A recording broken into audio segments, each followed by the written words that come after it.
To me, watching the debate yesterday, it was a lot of, for lack of better terms, passing the buck.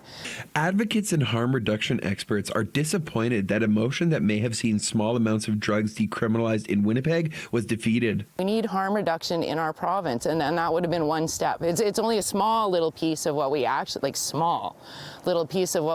need, but it would have been a step in the right direction. Tamara Tallou, an instructor at the University of Manitoba's Department of Community Health Sciences, watched City Council closely on Thursday. The vote, Madam Speaker, yeas 8, nays 8. Okay.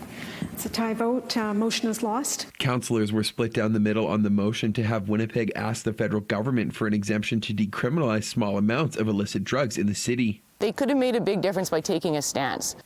Tallou, who has also lost a loved one to the overdose crisis, says the criminal aspect of substance use is doing harm as it can create barriers. Stigmatizing, you're telling someone with a health issue that they're a criminal and they deserve to be treated as such, and I fully believe it makes people more reluctant to seek out help. The motion, brought forward by Sherry Rowlands, councillor for Fort Rouge, East Fort Garry, and Marcus Chambers, councillor for St. Norbert, St. River, spurred conversation at the council meeting, but ultimately too many questions and concerns remained for the motion to pass.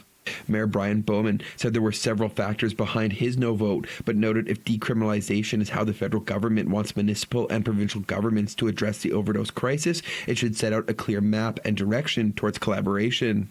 Similar federal exemptions have already been granted in cities like Vancouver, Edmonton, and Montreal. I'm not sure why the federal government just doesn't, if this is the direction they want to go, just change the rules at a national level. Or at least have some dialogue with provincial governments. I think we all know that there's almost certainly not alignment between our current provincial government and the federal government on this topic. And for that reason, I think the debate is warranted, and the discussion that we're having today is something that we need to have. There was some frustration from advocates on the defeated motion, but Tallou and members of the Harm Reduction Network say the fact this is even a conversation at the council table is positive. But even with that disappointment, I'm still going to classify this as a win. We saw 8 councillors vote in favor of this motion, and I know that Mayor Bowman had indicated that, hey, we're having these conversations now. We wouldn't have had them 20 years ago. And I would push back against that. And I would say we wouldn't have had these 2 or 3 years ago.